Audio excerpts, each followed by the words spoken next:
Okay. Okay, so when you're a kid, you don't affect change and you really don't matter because you don't have power. But you matter to all the adults, and the reason they keep like pestering you and like hindering all your stuff that you want to do or whatever is because you matter because of the future. And so if they can lead you in the right direction, or you know, um if it like you don't matter because you don't have power, so you can't affect change, but you matter in the fact of your perception. And so adults would like to help you cultivate a good perception of the world so that they can foster a better future, for ourselves. um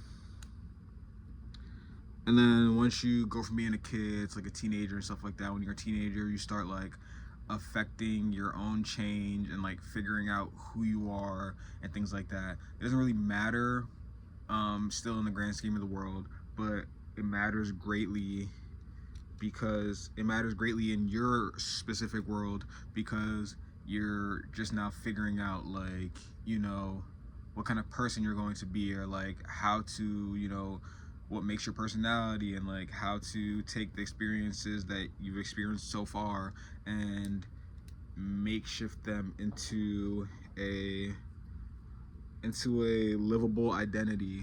And that's why you start off in school first, because it's a mock society. School is just teaching you what society is going to be like within an enclosed area, so you don't have to go out and face the real lions, tigers, and bears of the world just yet.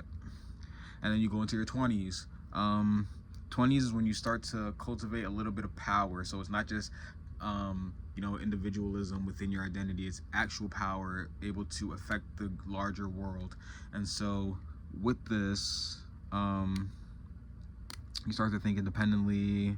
um, the with this, the older people of the world start to see that you're cultivating power, and what they would like to do with that, and what they aim to do is lead you in a direction that helps foster their greater idea of the world.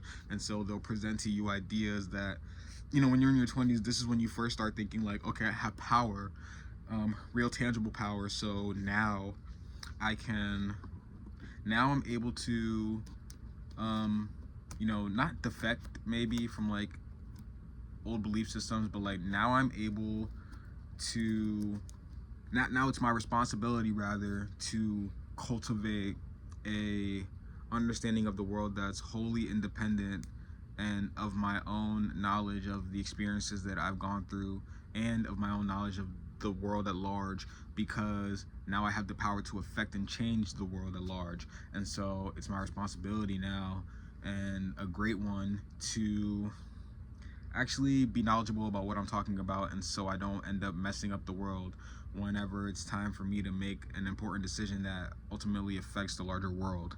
And so, but the older generations would then see that tangible power that you're now cultivating in your early 20s, and they would present to you flowers. These flowers are ideas of the world that come from a longer lived experience. And these flowers, they smell good, and they look beautiful, and they're bright, and they're captivating. And so these flowers are meant to lead you in a specific way that helps this older generation you know better foster, better bolster their staying idea of what the world actually is, and and of their vision of the world. And so, in your later 20s, as you get older though, like you either, like, this is after you adopted some of these, maybe you've taken some of these flowers in, and so you sat with them for a little while going into your later 20s. And then in your later 20s you ultimately you experience more of the world, and so you start to either leave these flowers to die because you realize that the world isn't like this. And so you leave those flowers out to die, or you water those flowers and they blossom beautifully, because the experience that you've experienced, tell you that yes, these flowers were the right ones to have been cultivating in your garden of life, let's say, and everything that you've been shown, since you've received these flowers, like they've only served to show you that these flowers were the most beautiful, bright, and you know, voluptuous and like golden seed or whatever, of a bouquet that you could have ever have gotten, from the older generation. And so like it just helps to foster your knowledge and like helps the rigidity of like your belief in the fact that these flowers are the most beautiful and that they describe the world in the most succinct and like perfect way. And so like you either go on with that ideology, which is the flowers, or you leave them to rot and die in purpose of finding new flowers for a new garden, because life has shown you that these flowers were actually not the most beautiful, bright, and they did not smell the best. And so you, into your 30s, you now have this ideology of the world that is steadfast, or that is steadfast one way or the other. And but then as you get older, you start seeing the world in like 30s, 33s, or early 30s.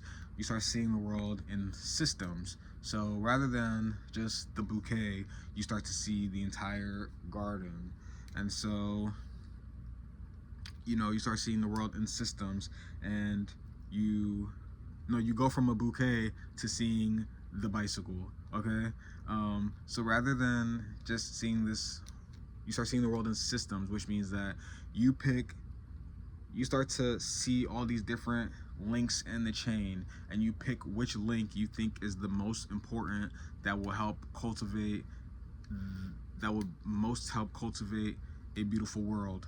And so let's say that, you know, you start, let's say that like, within your journey, you start to realize that like, hey, yeah, this idea is like, these flowers are beautiful, yeah, sure, but like in my life a lot of the times, you know, maybe I'm presented with like a beautiful flower or whatever, but that doesn't stop the fact that what has been happening in my life so far, that's been the cause of most of my issues. Because like the link in the chain of systems that you start to see within the world, they all stem back, the links that you want to change rather, they all stem back to what your biggest problem is. So it always ultimately becomes an individual thing, because you only know your experiences in your life. You know, the most specifically, broadly, you know everybody else's experiences and their hardships and trials, but like most specifically, you know yours, so you would know how to like, so you would come at a lot of the problems you would come at from in the world would come from your own experience in the world. And so let's say it's an actual chain, like on a bike, you would say, hey, this link in the chain that I found in these systems is the most important to fix. So maybe it's the chain of a bike, and you say, I need to grease it up, I need to lube it up, because without this chain, and you know, let's say like, so from the individual perspective, like you start going back and seeing like maybe you got these flowers, but like you start going back to see like, okay, what has been the thing that has been hindering me for most of my life, that if that just changed for everyone, you know, it would help serve to cultivate a beautiful life. And so like maybe someone's always popped the chains on your bike, you know, your metaphorical chain on your metaphorical bike. And so you would say, okay, obviously the most important link to change within these systems, because remember, like in your 30s and stuff like that, you start seeing the world in systems. So obviously the most important link to change in this system would be the chain of the bike, because without the chain, the bike cannot run. And I've undergone a lot of people popping the chains on my bikes, and then for that reason my bike has not ran as smoothly as it needed to in my life, and for that reason I've undergone a lot of hardships. And so I would need to like, so then you would go into the specific link in your 30s from a specific system that you think if this one thing was just changed, that would make life for everyone way more beautiful. And so you start to become a chain expert on the bike, and you know how to put it back together, you know, like the back of your hand. And so like if there's ever a bike, you become the cog in the machine that is able to readily and really are able to, you know, fix that chain, no problem, you know, presto, right? And so you think, okay, yes, I've done this, you know what I mean? Like I've gone through, I've found the system that's the most important, and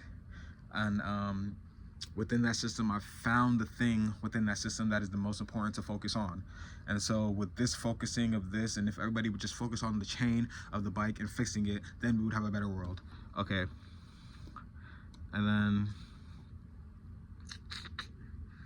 so if it's not, maybe the system isn't the bike, but let's say the system is art, or the system is science or sports, then you would say which link in the system of sports is the most important to focus on that would cultivate a more beautiful world for everybody to enjoy. Maybe it's football. Well, football brings everybody together. It's more physical than the other sports. Whatever your reasoning is, maybe it's basketball. Basketball is more technical, it's more artful, it's more beautiful. This brings people together way better. Da da da. And like that would stem from like whatever your individual thing is with whatever that would lead you to go into this system specifically. But there, in your 30s, the point is you start seeing the world in systems, and you start to think, how can I change this specific system that would help cultivate a more beautiful world? And if everybody just focused on this system, I feel like it would help cultivate a more beautiful world. And so instead of seeing the one flowery bouquet of ideas that you think that would change things, you start to actually mobilize you can mobilize more just tangibly because you've experienced more, you have more capital to do so, but you start to actually develop further your knowledge of how the world works, and within that you start to realize that it's systems. And so you go into that specific system and try to change that one for the betterment of the human race. And then into your 50s and your 100s, you know, there's that island with, I think it's Asians, like a lot of Asians who are centenarians, which are people who live to be 100. So, you know, from your 50s to 100s, because we believe in that, by the grace of God, you know what I mean? You realize that all parts of the bike, are important. And so rather than championing one aspect of one specific task, you become universal. Becoming universal just means leading with love. And so rather than thinking that like, well, without the tires of the bike wouldn't run either, so forget the chain. Or, you know, forget the chain and the tires. Without the handlebars, you wouldn't be able to ride the bike at all. You start to realize that all parts of the bike are important. You know what I mean? It's not sports or science or, you know, art. It's sports, science, and art. It's everything, right? So you start to realize that like, hey, it's not just my specific system that's going to cultivate a new beautiful world, or, you know what I mean, anything like that. It's every part of every system has to be, you know, bolstered up, I don't know, has to be shown a light and a love equally, so it could help, you know, keep everything afloat, and everything not just afloat, but everything soaring, you know what I mean? So you realize that like, hey, every part is important. It's not just this one specific system. So you get out of the mindset of like seeing the world in systems, and into your 50s and 100s, you gain the perspective of, hey, it's all important, even the most minuscule detail, because, you know, you can have the whole bike together, but as soon as you change that little speed dial thing, then it starts to fuck up the wheels, and like the more you push harder or whatever, like you don't really get anywhere. That makes life way harder, and like that's just one detail. But you would think you have the whole bike together because you're looking at each system and part of the bike, that you may be like overlooking minuscule details like the speed dial thing, and or like the force speed dial, you know what the hell I'm talking about. And, you know, that's just a minuscule detail of the bike at the end of the day that doesn't even need to be there. But if it's there, it could help you, you know, it could help you formulize, it could help you create a better experience within the world or the bike riding experience as a whole. And so you start to realize that, like, hey, from every mosquito to every lion to every human is important, from every sports analyzer that only, from every referee to every sports player is important. So it's like the entire system. It's not just one. It's not. It's the entire. It's in the entirety of everything. It's not just one link of one specific system that's important to change it. And so you start to become universal within your 50s and your 100s, and then that leads me to the next point of, this is why it's hard to tell someone in their 20s to just lead with love, and that love, it's hard to tell someone in their 20s how to become universal, because they have to experience what they have to experience to get to the point of becoming universal. And so, because in your 20s you're just gaining power, you don't even know how to utilize power yet, or you don't even know where to take it, and you haven't even gotten your bouquet yet of ideals that will help shift your power into the way that you think it will better serve all of humanity. So you haven't even gotten your bouquet yet, but you would like for them to ditch the bouquet and then figure out systems, and then figure out a link within the system to change, when they can't even see the entire garden, which is the system. Seeing the world in system, they can't even see the garden, let alone they haven't even gotten their bouquet. So how can you tell them to become universal and ditch all of that, because it's all important? It sounds flowery, it sounds rosy, but you can't tell them because they haven't even experienced what they need to yet to get to that point. And so, but this is also why it's super important, or not important, but like, I guess important, but like, it's super easy to tell a child to just become universal and lead with love, and they get it instantly, and they, it's not hard for them at all. That's because they're coming from the place of eternal love. They're coming from creation itself, which is a realm of eternal love, because it literally was able to create a life. And so that's all they've ever known. They don't know this world, so that's all they've ever known.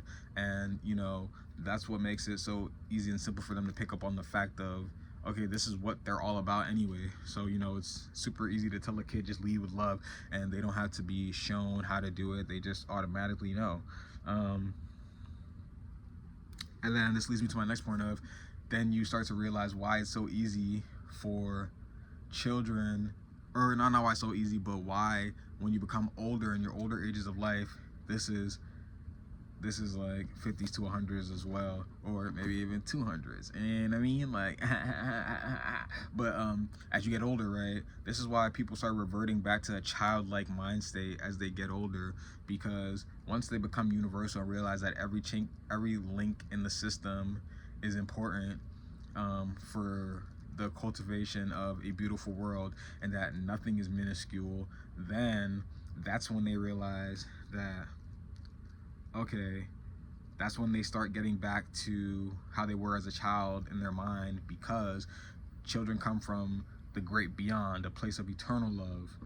They come from creation itself. And so once you start going back into creation as you get into your older age, and you get ready to depart from this world, and you go back into the place of the great divine in creation, that's why you start having the same kind of connection with the great beyond as children do, because they came from there and you're going back into there, so you're reaching ever closer to it. And so that's why in the middle your life seems all jumbled up and everything, but like at the end and at the beginning it seems really simple, because you're both touching the same light. You're both touching the great beyond, but just in different cycles of your life. You know what I mean? And then my last point is that this would make it seem like it's sort of funny that we leave the great eternal beyond to come to this world only so our entire lives can be focused on trying to reach a state of the great beyond, or reach the state of getting back, or trying to find and search and and search for a way to go back into the great beyond.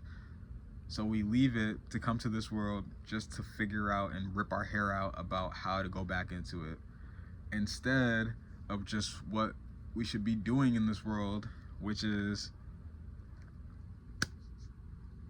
having fun. Because why'd you come here? Like, why else would you come here? Like, having fun. And the purpose of this world and leaving the great beyond at all is to come here because we spend our whole life trying to go back into it, or trying to find a way to get closer to it, that we don't realize that the mechanism of this life is set up so that we eventually have to go back into it anyway. There's nothing that you can do about it. You have to go back into the great beyond anyway. So it's not a point of coming here to trying to find how to go back. That's what your life is already set up to do. But really, you came here and you left it because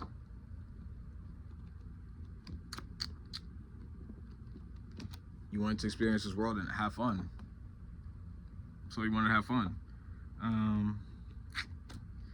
You want to have fun and create magical experiences. So the reason you left the great beyond is to experience this world.